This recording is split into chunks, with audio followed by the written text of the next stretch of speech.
People in Appalachia are often dismissed, the forgotten Davids that face off daily against different Goliaths, be they political talking heads or corporate interests aiming to take advantage of them. We're often treated as numbers and caricatures, but we're anything but caricatures. We named this podcast We Are West Virginians, and we're going to make it a light way to learn about issues that affect your life and share each other's stories. Knowing the more we learn each other's stories, the more power and solidarity we find.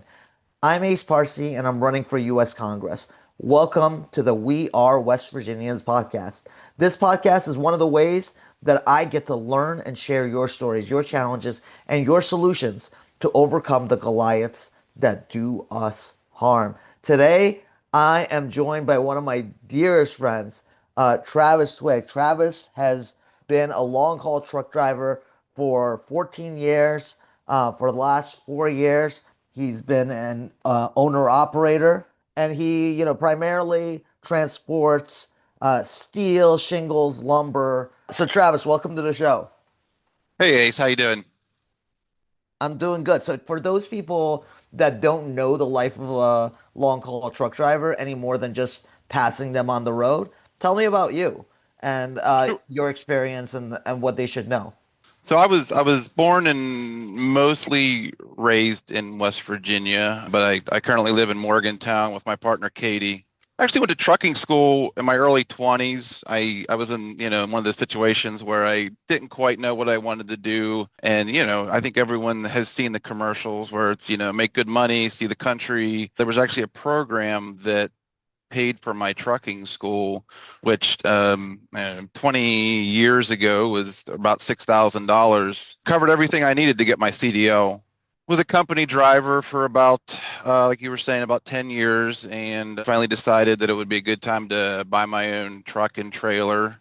It's a lot of money. It was more money than I expected to get into with driving with the truck, trailer, equipment, taxes, permits. I was right around $250,000 investing in Wow. the business right off the bat. If you were going to do that today, I would imagine your truck would even be more expensive with the tariffs. What are those challenges for drivers? In general, it's way more difficult. I mean, I'm talking over the past few decades. It's way more difficult to become your own, like truly become your own boss as an independent contractor. It used to be something that if you had a few dollars and you had a will, you could, you buy your own truck. It started, diesel was 99 cents a gallon. Uh-huh. It was something that if you decided you wanted to do, you could do. And now it's something that you need to have 30, $40,000 in the bank to just even think about getting started. The older the truck gets, the more parts I buy, and especially post pandemic, just the maintenance cost is probably gone up 30% Yeah. on just for an example, an oil change right now is about $300. Wow. It seems like that would be an additional cost that would be then placed on you as an operator. To a certain degree, but where the big cost that I'm seeing right now is fuel. And that's something that I just can't absorb as I have a small LLC. I've got one employee to me. Several months ago, I was roughly spending 12 to $1,400 a week in diesel fuel, and now I'm up to about 2,400 a week. And that's just something that I don't absorb as an owner operator, and that cost is what you'll see in the grocery stores in the price of food, or washers and dryers, or cars, or pretty much everything you buy. I did something earlier this week where I went to gas stations and I Hmm. asked individuals, what does it mean to pay more at the pump? And MOORE, because our current member is Riley Moore. And I said that because obviously our member of Congress hasn't done his job in terms of holding this administration accountable for this war.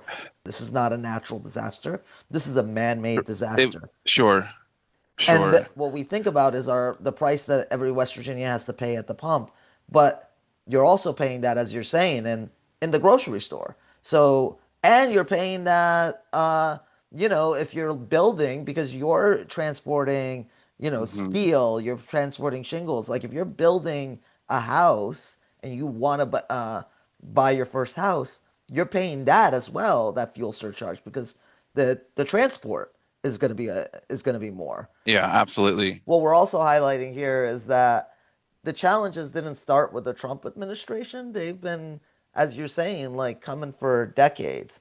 What are the things Yeah. that have changed for drivers over time that have made your lives like harder? I think the biggest was the deregulation that happened between the Carter Reagan administration, where they essentially broke the unions. At that time, trucking was really good money, and you did have a lot more owner operators, guys that owned their own trucks, their own little business. And when they broke that union, rates dropped. People's income went down by about 20-25%. I mean, practically overnight. And we've never really recovered from that. There are a few outfits that still operate under the Teamsters union, but it's not like what it was before. We just don't have the leverage to, get what I think we're worth as far as over the road truck drivers. When you're asking someone to go out for a week or two or three or sometimes 4, 5, 6 weeks at a time away from their family, living in a truck without a lot of access to typical amenities that people are familiar with. It's kind of why there's a shortage of truck drivers right now. The turnover rate's really high. People get into it and then they realize it's way harder than it is, and the money's not worth it. It's one of those slow processes that's accomplished through legislation. I think the most recent, or one of the most prominent ones in recent history, is the right to work laws that you find in most red states, where it just weakens the unions, and it takes away the leverage that they've had in the past to maintain a reasonable working wage. Because you're an owner operator, let's talk about healthcare.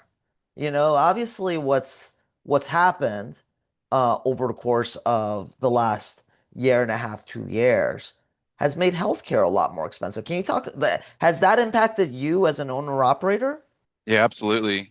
Running a small LC, I don't have the opportunity to buy into a group health insurance, so I'm basically shopping it on my own until the tax credits were discontinued. I was roughly paying $600 a month for my own insurance. We're up to no, this is for the two of us, right around 1950 a month. It has doubled. Doubled. I almost couldn't believe it. It's hard to imagine having to pay that kind of money. It's just such a huge chunk of what your bottom line is, that is difficult to rationalize, why we need to be spending this kind of money on healthcare in this country. One question I have with it too, we talked about the fuel surcharge and how the fuel surcharge gets passed back to the consumers. Obviously, this would bring down your take-home pay when you Mhm. continue that. Is that also like something you have to, on a yearly basis, factor into your rate? Because obviously, you have to live. At this point, it's something that I just have to eat. I'm not passing that cost along. Okay. I don't really have a lot of leverage to do that. It's something that we're kind of hoping that the tax credits get reinstated, but right now they haven't. Okay.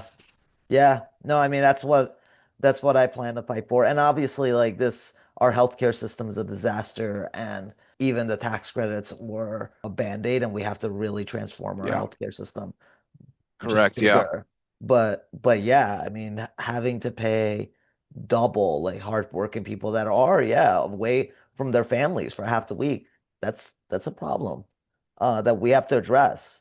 And we can't have concepts of plans. We have to have an actual plan to address it. And one of those things might be immediately how we address that in the budget, in our votes, and then uh the costs in terms of the big beautiful bill and everything else that's gonna jack up the cost of healthcare.